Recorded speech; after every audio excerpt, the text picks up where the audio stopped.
Perkenalkan, nama saya Muhammad Arisa dari Universitas Tulungagung, Fakultas Hukum semester 7. Di sini saya akan menjelaskan tentang perubahan Undang-Undang Nomor 5 Tahun 1986 menjadi Undang-Undang Republik Indonesia Nomor 9 Tahun 2004 tentang Peradilan Tata Usaha Negara. Dengan rahmat Tuhan Yang Maha Esa, Presiden Republik Indonesia menimbang bahwa Negara Kesatuan Republik Indonesia merupakan negara hukum yang berdasarkan Pancasila dan Undang-Undang Dasar Negara Republik Indonesia tahun 1945 bertujuan untuk mewujudkan tata kehidupan bangsa, negara, dan masyarakat yang tertib, bersih, makmur, dan berkeadilan. B. Bahwa peradilan tata usaha negara merupakan lingkungan peradilan di bawah Mahkamah Agung sebagai pelaku kekuasaan kehakiman yang merdeka untuk menyelenggarakan peradilan guna menegakkan hukum dan keadilan. C. Bahwa peradilan tata usaha negara sebagaimana diatur dalam Undang-Undang Nomor 5 Tahun 1986 tentang peradilan tata usaha negara sudah tidak sesuai lagi dengan perkembangan kebutuhan hukum masyarakat dan kehidupan ketatanegaraan menurut Undang-Undang Dasar Negara Republik Indonesia tahun 1945. D. Bahwa berdasarkan pertimbangan sebagaimana dimaksud dalam huruf A, huruf B, huruf C, perlu membentuk undang-undang tentang perubahan atas Undang-Undang Nomor 5 Tahun 1986 tentang Peradilan Tata Usaha Negara. Mengingat 1. Pasal 20, Pasal 21, Pasal 24, dan Pasal 25 Undang-Undang Dasar Negara Republik Indonesia tahun 1945, 2. Undang-Undang Nomor 5 Tahun 1986 tentang Peradilan Tata Usaha Negara, Lembaran Negara tahun 1986 Nomor 77 yang isinya tambahan Lembaran Negara Nomor 3344. 3. Undang-Undang Nomor 4 Tahun 2004 tentang Kekuasaan Kehakiman, Lembaran Negara tahun 2004 Nomor 8 tentang tambahan Lembaran Negara Nomor 4386. 4. Undang-Undang Negara Nomor 5 Tahun 2004 tentang perubahan atas Undang-Undang Nomor 14 Tahun 1985 tentang Mahkamah Agung, Lembaran Negara tahun 2004 Nomor 9 tambahan Lembaran Negara Nomor 4359 dengan persetujuan bersama Dewan Perwakilan Rakyat Republik Indonesia dan Presiden Republik Indonesia memutuskan menetapkan undang-undang tentang perubahan atas Undang-Undang Nomor 5 Tahun 1986 tentang Peradilan Tata Usaha Negara. Pasal 1. Beberapa ketentuan dalam Undang-Undang Nomor 5 Tahun 1986 tentang Peradilan Tata Usaha Negara, Lembaran Negara tahun 1986 Nomor 77, tambahan Lembaran Negara Nomor 3344 diubah sebagai berikut. 1. Ketentuan pasal 2 diubah sehingga berbunyi sebagai berikut. Pasal 2. Tidak termasuk dalam pengertian keputusan tata usaha negara menurut undang-undang ini: A. Keputusan tata usaha negara yang merupakan perbuatan hukum perdata. B. Keputusan tata usaha negara yang merupakan pengaturan yang bersifat umum. C. Keputusan tata usaha negara yang masih memerlukan persetujuan. D. Keputusan tata negara usaha yang dikeluarkan berdasarkan ketentuan Kitab Undang-Undang Hukum Pidana dan Kitab Undang-Undang Hukum Acara Pidana atau peraturan undang-undang lain yang bersifat hukum pidana. E. Keputusan tata usaha negara yang dikeluarkan atas dasar hasil pemeriksaan badan peradilan berdasarkan ketentuan peraturan perundang-undangan yang berlaku. F. Keputusan tata usaha negara mengenai tata usaha Tentara Nasional Indonesia. G. Keputusan Komisi Pemilihan Umum baik di pusat maupun di daerah mengenai hasil pemilihan umum. 2. Ketentuan pasal 4 diubah sehingga berbunyi sebagai berikut. Pasal 4. Peradilan tata usaha negara adalah salah satu kekuasaan kehakiman bagi rakyat pencari keadilan terhadap sengketa tata usaha negara. C. Ketentuan pasal 6 diubah sehingga berbunyi sebagai berikut. Pasal 6. 1. Pengadilan tata usaha negara berkedudukan di ibu kota, kabupaten, kota, dan daerah hukumnya meliputi wilayah kabupaten kota. 2. Pengadilan tata usaha negara berkedudukan di ibu kota, provinsi, dan daerah hukumnya meliputi wilayah provinsi. 4. Ketentuan pasal 7 diubah sehingga berbunyi sebagai berikut. A. Pembinaan teknis peradilan, organisasi, administrasi, dan finansial pengadilan dilakukan oleh Mahkamah Agung.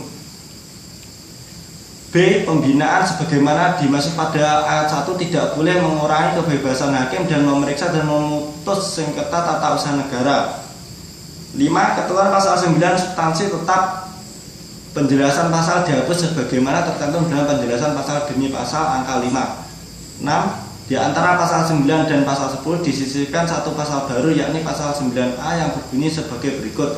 Pasal 9A, di lingkungan peradilan tata usaha negara diadakan pengkhususan yang diatur dengan undang-undang. 7. Ketentuan pasal 12 diubah sebagai berikut. Hakim pengadilan adalah pejabat yang melakukan tugas kekuasaan kehakiman. Syarat dan tata cara pengangkatan, pemberhentian, dan serta pelaksanaan tugas hakim ditetapkan dalam undang-undang ini. Ketentuan pasal 13 diubah sebagai berikut. A. Pembinaan dan pengawasan umum terhadap hakim dilakukan oleh Ketua Mahkamah Agung. B. Pembinaan dan pengawasan sebagaimana dimaksud dalam ayat 1 tidak boleh mengurangi kebebasan hakim dan memeriksa dan memutuskan sengketa tata usaha negara. Ketentuan pasal 19 diubah sehingga berbunyi sebagai berikut. Pasal 14 1. Untuk dapat diangkat sebagai calon hakim pengadilan tata usaha negara, seorang harus memenuhi syarat sebagai berikut. Warga negara Indonesia, bertakwa kepada Tuhan Yang Maha Esa, setia kepada Pancasila dan Undang-Undang Dasar Negara Republik Indonesia tahun 1945, sarjana hukum, berumur serendah-rendahnya 25 tahun, sehat jasmani dan rohani, berwibawa, jujur, adil, dan berkelakuan tidak tercela. Yang terakhir, bukan bekas anggota organisasi terlarang Partai Komunis Indonesia termasuk organisasi masanya, atau bukan orang yang terlibat dalam gerakan 30 SPKI. 2. Untuk dapat diangkat menjadi hakim harus pegawai negeri yang berasal dari calon hakim sebagaimana dimaksud pada ayat 1. 3. Untuk dapat diangkat sebagai ketua atau wakil ketua pengadilan tata usaha negara diperlukan pengalaman sekurang-kurangnya 10 tahun sebagai hakim pengadilan tata usaha negara. 10. Ketentuan pasal 15 diubah sehingga berbunyi sebagai berikut. Pasal 15 1. Untuk dapat diangkat menjadi hakim pengadilan tinggi tata usaha negara, seorang hakim harus memenuhi syarat sebagai berikut. 1. Syarat sebagaimana dimaksud pasal 14 ayat 1 huruf A, huruf B, huruf C, huruf D, huruf F, dan huruf H. 2. Berumur serendah-rendahnya 40 tahun. 3. Berpengalaman sekurang-kurangnya 5 tahun sebagai ketua, wakil ketua pengadilan tata usaha negara, atau 15 tahun sebagai hakim pengadilan tata usaha negara. 4. Lulus eksaminasi yang dilakukan oleh Mahkamah Agung. 2. Untuk dapat diangkat menjadi sebuah pengadilan tinggi tata usaha negara harus berpengalaman sekurang-kurangnya 5 tahun sebagaimana hakim pengadilan tinggi tata usaha negara, atau 3 tahun bagi hakim pengadilan tinggi tata usaha negara yang pernah menjabat ketua pengadilan tata usaha negara. 3. Untuk dapat diangkat menjadi wakil dan ketua tinggi tata usaha negara harus berpengalaman sekurang-kurangnya 4 tahun sebagai hakim pengadilan tata usaha negara, atau 2 tahun bagi hakim pengadilan tinggi tata usaha negara yang pernah menjabat ketua pengadilan tata usaha negara. Ketentuan pasal 16 diubah sehingga berbunyi sebagai berikut. A. Hakim pengadilan diangkat dan diberhentikan oleh Presiden atas usul Mahkamah Agung. B. Ketua dan wakil ketua pengadilan diangkat dan diberhentikan oleh Ketua Mahkamah Agung. Ketentuan pasal 17 diubah sebagai berikut. Bunyi pasal 17, sebelum memangku jabatannya ketua, wakil ketua, dan hakim pengadilan wajib mengucapkan sumpah atau janji menurut agamanya. Sumpah atau janji sebagaimana dimaksud pada ayat 1 berbunyi sebagai berikut. Sumpah, demi Allah saya bersumpah bahwa saya akan memenuhi kewajiban hakim dengan sebaik-baiknya dan seadil-adilnya, memegang teguh Undang-Undang Dasar Negara Republik Indonesia tahun 1945 dan menjalankan segala peraturan perundang-undangan dengan seluruh-seluruhnya menurut Undang-Undang Dasar Negara Republik Indonesia tahun 1945 serta berbakti kepada nusa dan bangsa. Janji, saya berjanji bahwa saya dengan sungguh-sungguh memenuhi kewajiban hakim sebagaimana sebaik-baiknya dan seadil-adilnya memegang teguh Undang-Undang Dasar Negara Republik Indonesia tahun 1945 dan menjalankan segala peraturan perundang-undangan dengan seluruh-seluruhnya menurut Undang-Undang Dasar Negara Republik Indonesia tahun 1945 serta berbakti kepada nusa dan bangsa. Yang ketiga, wakil ketua dan hakim Pengadilan Tata Usaha Negara diambil sumpah dan janjinya oleh Ketua Pengadilan Tata Usaha Negara. Wakil ketua dan hakim Pengadilan Tata Usaha Negara serta Ketua Pengadilan Tata Usaha Negara diambil sumpah atau janjinya oleh Kekuasaan Pengadilan Tinggi Tata Usaha Negara. Ketua Pengadilan Tinggi Tata Usaha Negara diambil sumpah atau janjinya oleh Ketua Mahkamah Agung. Ketentuan pasal 18 diubah sehingga berbunyi kecuali ditentukan lain oleh atau berdasarkan undang-undang, hakim tidak boleh merangkap menjadi 1. Pelaksana putusan pengadilan, 2. Wali atau pengampu dan pejabat yang berkaitan dengan suatu perkara yang diperiksa olehnya, 3. Pengusaha. Hakim tidak boleh merangkap menjadi advokat. Jabatan yang tidak boleh dirangkap oleh hakim selain jabatan sebagaimana dimaksudkan pada ayat 1, ayat 2 diatur lebih lanjut dengan peraturan pemerintah. Ketentuan pasal 19 sehingga berbunyi sebagai berikut.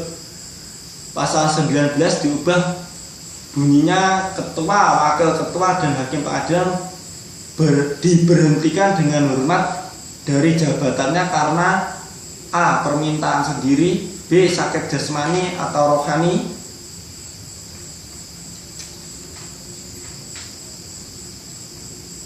C. Telah berumur 62 tahun bagi ketua, wakil ketua dan hakim Pengadilan Tata Usaha Negara dan 65 tahun bagi ketua, wakil ketua dan hakim Pengadilan Tata Usaha Negara. D. Ternyata tidak cakap dalam menjalankan tugasnya.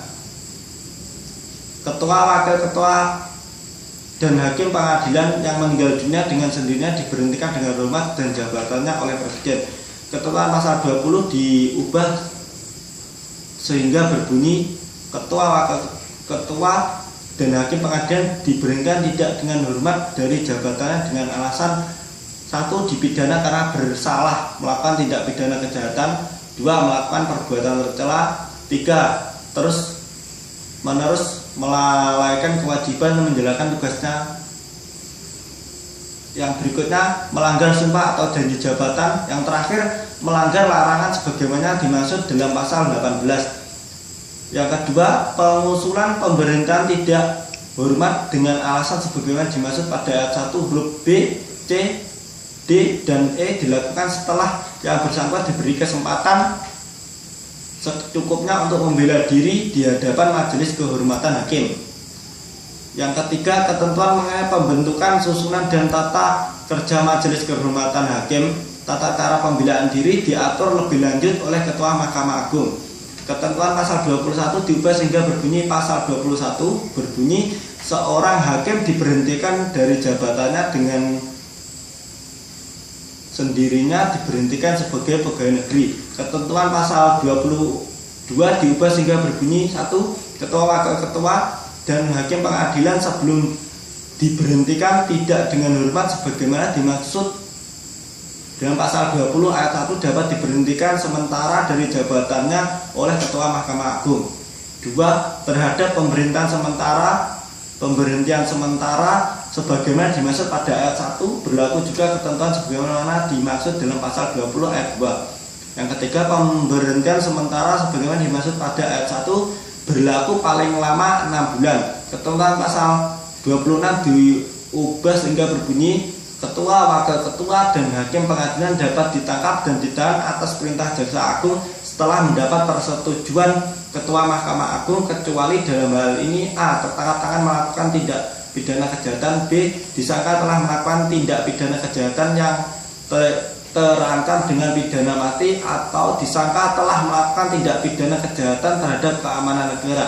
Ketentuan pasal 28 diubah dengan bunyi, untuk dapat diangkat menjadi panitera pengadilan tata usaha negara, seorang harus memenuhi syarat sebagai berikut: warga negara Indonesia, bertakwa kepada Tuhan Yang Maha Esa, setia kepada Pancasila dan Undang-Undang Negara Republik Indonesia tahun 1945, berijazah serendah-rendahnya sarjana muda hukum, berpengalaman sekurang-kurangnya 3 tahun sebagai wakil panitera, 5 tahun sebagai panitera muda pengadilan tata usaha negara atau menjabat sebagai wakil panitera pengadilan tata usaha negara. Yang terakhir, sehat jasmani dan rohani.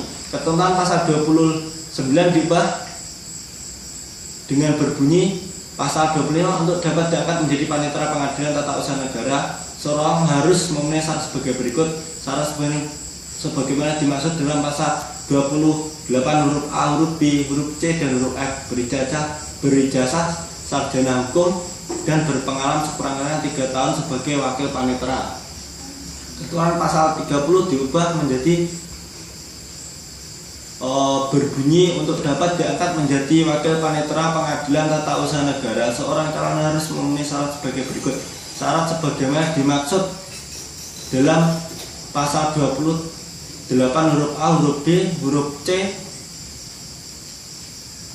huruf D, dan huruf F. Berpengalaman sekurang-kurangnya 3 tahun sebagaimana panitera muda atau 4 tahun sebagai panitera pengganti pengadilan tata usaha negara. Pasal 31 diubah menjadi, untuk dapat diangkat menjadi wakil panitera pengadilan tinggi tata usaha negara, seorang calon harus memenuhi syarat sebagai berikut. Syarat sebagaimana dimaksud pasal 28 huruf A, huruf B, huruf C, dan huruf F. Berijazah sarjana hukum, berpengalaman sekurang-kurangnya 2 tahun sebagai panitera muda, 5 tahun sebagai panitera pengganti, 3 tahun sebagai wakil panitera tata usaha negara. Ketentuan pasal 32 diubah berbunyi, untuk dapat diangkat sebagai panitera muda pengadilan tata usaha negara, seorang calon harus memenuhi syarat sebagai berikut. Syarat sebagaimana dimasukkan dalam pasal 28 ayat A, huruf B, huruf C, huruf D, dan huruf F. Berpengalaman sekurang-kurangnya 2 tahun sebagai panitera pengganti pengadilan tata usaha negara. Ketentuan pasal 33 diubah sehingga berbunyi, untuk dapat diangkat menjadi panitera muda pengadilan tinggi tata usaha negara, seorang calon harus memenuhi syarat-syarat sebagai berikut. Syarat sebagaimana dimaksud dalam pasal 28 huruf A, huruf B, huruf C, dan huruf F. Berpengalaman sekurang-kurangnya 2 tahun sebagai panitera pengganti pengadilan tata tinggi tata usaha negara. Ketentuan pasal 38 diubah sehingga berbunyi, pasal 38 dapat diangkat menjadi panitera pengganti pengadilan tata usaha negara, seorang calon harus memenuhi syarat sebagai berikut. Syarat sebagaimana dimasukkan dalam pasal 28 huruf A, huruf B, huruf C, dan huruf D, dan huruf F. Berpengalaman sekurang-kurangnya 3 tahun dalam sebagai pegawai negeri pada pengadilan tata usaha negara. Ketentuan pasal 35 diubah sehingga berbunyi, untuk dapat diangkat menjadi panitera pengganti pengadilan tata tinggi tata usaha negara, seorang calon harus memenuhi syarat sebagai berikut. Syarat sebagaimana dimaksud pasal 28 huruf A, huruf B, huruf C, dan huruf D, huruf F. Berpengalaman sekurang-kurangnya 3 tahun sebagai panitera pengganti sebagai pegawai negeri. Maaf, salah, bukan panitera pengganti, melainkan sebagai pegawai negeri pada pengadilan tata usaha negara. Ketentuan pasal 36 diubah sebagai berikut, kecuali ditentukan lain oleh atau berdasarkan undang-undang, panitera tidak boleh merangkap menjadi wali, pengampu, pejabat berkaitan